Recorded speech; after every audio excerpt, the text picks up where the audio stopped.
Okay, what's up, everybody? Hopefully, you guys don't hear any wind. This is Ajaaya. Thank you so much for joining me on my channel. A very good life out the way. Intro. Boom. We're going to work with Mars in the 10th house because I'm going backwards. All right, so we're going to start off with if you're dating a woman with Mars in the 10th house, because Mars in a woman's chart represents the type of man she's attracted to. Okay? But I'm not going to stay there. So you can fast forward through this part and get to the description of Mars in the 10th house. Church bells, which I think are very beautiful. What time is it? Okay. Mars is exalted in Capricorn. It feels mighty, powerful, and strong, but we'll talk about that. So if you're dating a woman with Mars in the 12th house, she has expectations. She is traditional. She wants her man to be traditional anyway. You know, what's so interesting about astrology is that in one area you can be one way, in another area you could be a complete, total different way. And so I don't know why I'm thinking about this, but I could see someone saying that you're hypocritical because you want me to be a certain way, but you are wild and free or whatever. But she's traditional when it comes to how she makes her moves. She makes sure that every step she takes is certain of success, and she understands that success takes time, it takes effort, and she's willing to put in the work. And so she's looking for a man that has the same point of view in relationships. And what I've been talking about is oftentimes the downfall of these energies is that we may try to force someone to be someone we're attracted to. But for the most part, from what I have seen in my own personal chart when it comes to relationships, the people you're attracted to, you're drawn to like a magnet if you really truly like them. She's looking to settle down. She's looking for someone who wants to get married. She's looking for someone who'll be a good father, a provider, and a protector. Now, she could possibly be the man that she wants, meaning that, you know, she has those expectations of you because she has those expectations of herself, and she lives up to them. So you might be dealing with a woman who's a juggernaut, and if you're not an alpha male, need not apply with this girl. Okay, just don't even do it. You will get your head bust open. You will get your ego bruised dealing with her because she doesn't really play any games when it comes to that. Then now these are the things that will turn a woman on sexually. Okay, these are, if you are already automatically these things, then you won't have to try. You know, partially I'm partially saying these things for the girls because sometimes women don't know what we're attracted to, or what we're looking for. We're like, who am I attracted to? Because it's like a second skin, like what you like, and you know, until someone says it, you're like, and then you're like, oh yeah, okay, I do like that. You know, sometimes you might try to look outside of what you really like, and it just doesn't work.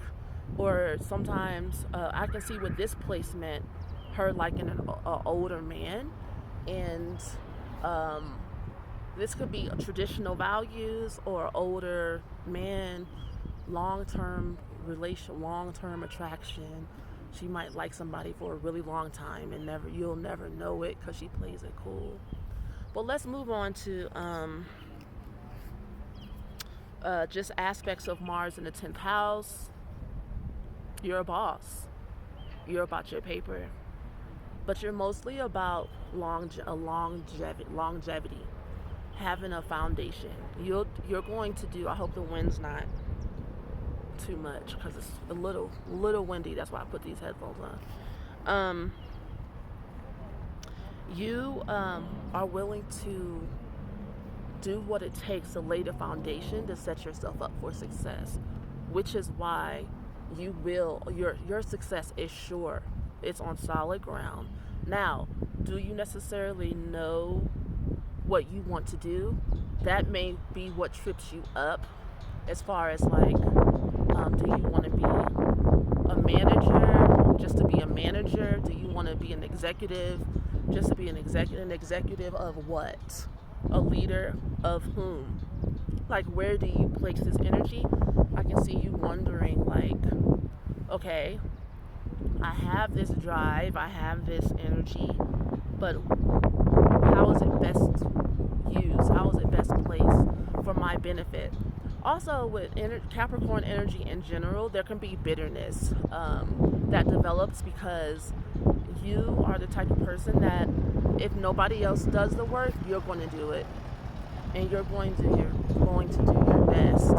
And a lot of times with earth sign energy, it goes unnoticed or unappreciated because it seems like you like to do it. So people might just be like, hey, will you do this for me? Thanks. And while they're going out on a weekend and having a good time, you're swamped with work. So my suggestion to you is to let people handle their own load, and I feel like that's how you will be able to find yourself. If you're always working, because I can see with this placement a bit of workaholism. If you're always working and you don't know what your passion is, and then you're not like necessarily like in your purpose, your mission, your passion, but you just love to work in general, or you just like to be in charge in general, then you could experience burnout. Maybe not as fast as other people because you're made for this, but if you're not doing what you love to do or what you like feel connected to, you could possibly like burn out, be controlling, and maybe even lash out at people. Now, it'll take you a long time to lash out at people, but nonetheless, long nights of work, no play, makes Joe and Jane a very dull boy and girl. So remember to have fun, and I know a little bit of your fun is showing people how powerful you are, and just proving to yourself you have a lot of that power. I am powerful. If you will put kind of Mars, Capricorn in the first house energy, you could be really hard on yourself, which would make you have the drive to be the best that you can be. And you also are hard on other people, or just people look at you and be like, loosen up, kid. Have a little fun, put a smile on your face.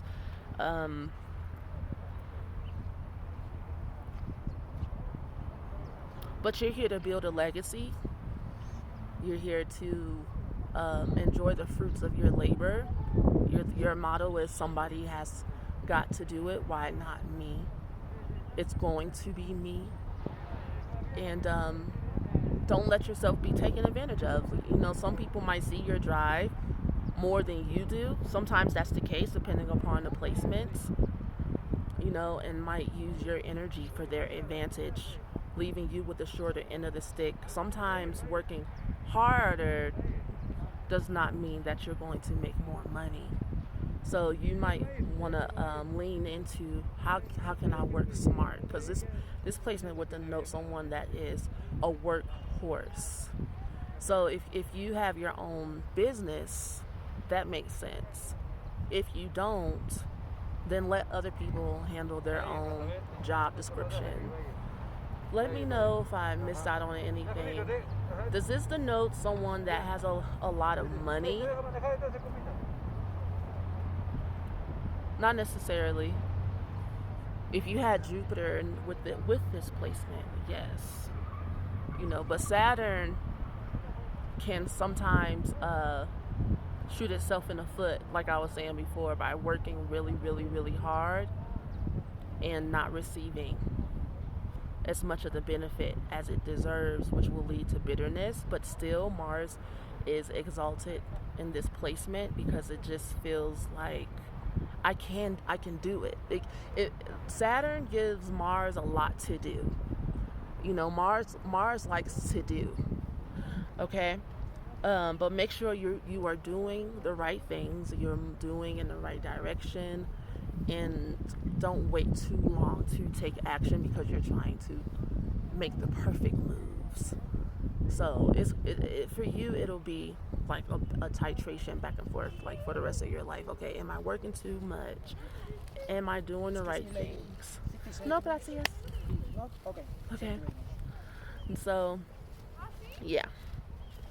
I think that's all I have for you. Thank you so much for joining me on my channel. If you like a personal session, whether that be astrology, spiritual counseling, Reiki, what else do I do? We're talking astrology right now. And really, honestly, anything that has to do with energy, surgery, shamanism, give me a ring if you feel connected. Peace.